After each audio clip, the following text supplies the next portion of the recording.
Assalamualaikum warahmatullahi wabarakatuh. Perkenalkan, nama saya Alfiani Agustin dengan NIM 1011910010. Di sini saya akan membahas atau menjelaskan jawaban atau pendapat dari saya mengenai ujian akhir semester, strategi operasional dan rantai pasok. Untuk soal A, yaitu expected marginal contribution, yang mana merupakan selisih antara expected cost of purchasing extra unit dengan expected benefit of purchasing extra, yang mana menurut saya itu salah. Untuk yang nomor 2, trade-off biaya transportasi dan persediaan perlu menjadi perhatian pada saat merancang. Menurut saya itu benar. Untuk yang nomor 3, bahan baku langsung merupakan bahan yang akan menjadi bagian dari produksi. Sedangkan bahan tak langsung berperan dalam pembuatan barang produksi. Menurut saya itu benar. Untuk soal selanjutnya itu ya soal B, yang nomor 4, faktor yang mempengaruhi ketersediaan produksi, yaitu terdiri dari 2. Yang A, biaya penimbunan barang atau cost of overstocking the product, yang mana merupakan dalam perusahaan dari setiap unit yang tak terjual di akhir musim penjualan biasanya terjadi jika perusahaan memiliki stok yang melebihi batas kebutuhan konsumen. Untuk yang ke B, yaitu biaya kekurangan ketersediaan atau cost of understocking the product, yang mana merupakan kerugian perusahaan setiap kehilangan penjualan dikarenakan tidak tersedianya persediaan. Biasanya terjadi jika perusahaan tidak memiliki stok barang yang cukup untuk memenuhi kebutuhan konsumen. Untuk soal selanjutnya, yang B, yaitu pengertian dari CSL. CSL sendiri merupakan manajemen rantai pasokan yang mengacu pada persentase pesanan yang diisi oleh perusahaan dari inventarisnya sebagai ukuran seberapa baik perusahaan mampu memenuhi permintaan pelanggan. Kaitannya CSL sendiri dengan ketersediaan produk, yaitu dengan optimal kesediaan produk untuk meningkatkan biaya rantai pasokan. Untuk memerlukan biaya rantai persediaan besar, CSL sendiri ini dilakukan untuk mengatasi permintaan dadakan atau musiman. Untuk soal yang nomor 5, sebutkan resiko pihak ketiga. Ada 8, yaitu yang pertama, prosesnya rusak. Kedua, meremehkan biaya koordinasi.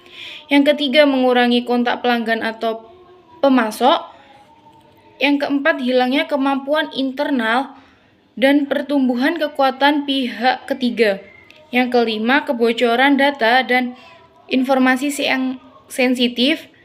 Yang keenam, kontrak yang tidak efektif. Yang ketujuh, kehilangan visibilitas rantai pasok. Dan yang terakhir, dampak reputasi yang negatif.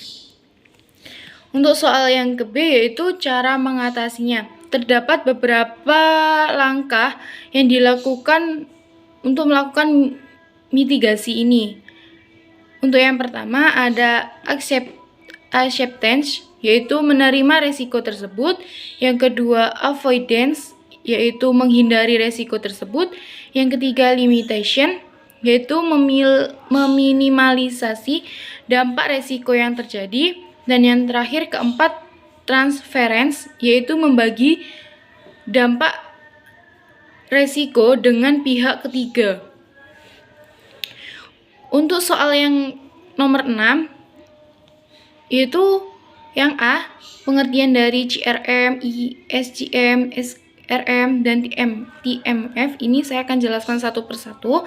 Untuk yang pertama yaitu CRM. CRM sendiri ini merupakan proses yang fokus pada interaksi downstream antara perusahaan dengan customernya, yang dimana terdapat proses marketing atau pemasaran, proses penjualan, proses manajemen pemesanan, dan proses call atau service center.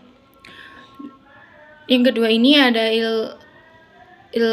LSCM yang mana merupakan proses yang fokus pada operasi internal dalam perusahaan yang mana terdapat proses strategic planning, demand planning, supply planning, fulfillment, dan yang terakhir ada field service.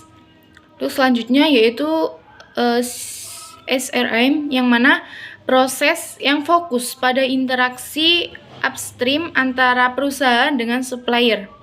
Nah, yang terakhir ada TMF yang mana merupakan proses yang di dalamnya terdapat integrasi ERP sistem dan infrastruktur software. Yang untuk selanjutnya yaitu soal yang B. TMF ini mengapa sih sangat penting? Karena untuk berfungsi ketiga proses makro yaitu CRM, LSCM, SRM, dan juga untuk proses komunikasi antara satu dengan yang lainnya. Dan sangat penting juga untuk fokus pada proses makro karena dapat melihat secara keseluruhan mulai dari upstream hingga downstream. Baik, untuk soal selanjutnya yaitu nomor 7 yang A. Untuk mencari EOQ yang mana diketahui D-nya itu 1.400.000 dan S-nya 3 juta, HC-nya hanya 59.000. Yang mana dirumuskan akar 2 dikali D dikali S dibagi dengan HC. Jadi sama dengan akar 2 dikali 1.400.000 dikali 3 juta dibagi dengan 59.000 dikalikan dengan 0,05. 0,05 ini dari 5% yaitu HC-nya. Jadi sama dengan akar 4 miliar dibagi dengan 2.950. Sama dengan akar 2.847.457.627 yaitu Q-nya sama dengan 53.361,57. Jadi bulatkan jadi jumlah pesanan yaitu 53,361 unit. Untuk yang B, frekuensi pesanannya yaitu R dibagikan dengan H, yang mana total R-nya 1.400.000 dibagikan dengan H-nya 53,361 sama dengan 26,2 unit.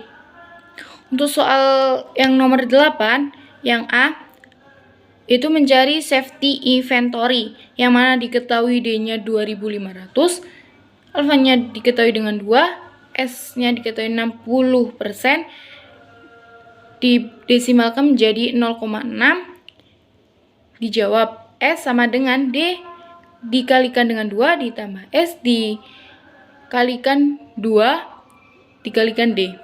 Yang mana sama dengan 2.500 dikalikan 2 ditambah 0,6 dikalikan 2.500 dikalikan 2. Sama dengan 5.000 ditambah 0,6 dikalikan buka kurung 5.000. Sama dengan 5.000 ditambah 3.000 sama dengan 8.000. Untuk soal yang B itu cycling inventory, yang mana rumusnya H dibagikan dengan 2. H-nya adalah 10.000 dibagikan dengan 2 sama dengan 5.000. Untuk yang C yaitu ada average inventory, yang mana rumusnya CI ditambah SI sama dengan 5.000 ditambah 8.000 sama dengan 13.000. Average float time, yang mana AI dibagikan dengan throughput sama dengan 13.000 dibagi dengan 2.500. Jadi diketahui hasilnya sama dengan 5,2 week. Mungkin itu saja penjelasan jawaban dari saya. Kurang lebihnya mohon maaf. Wassalamualaikum warahmatullahi wabarakatuh. Terima kasih.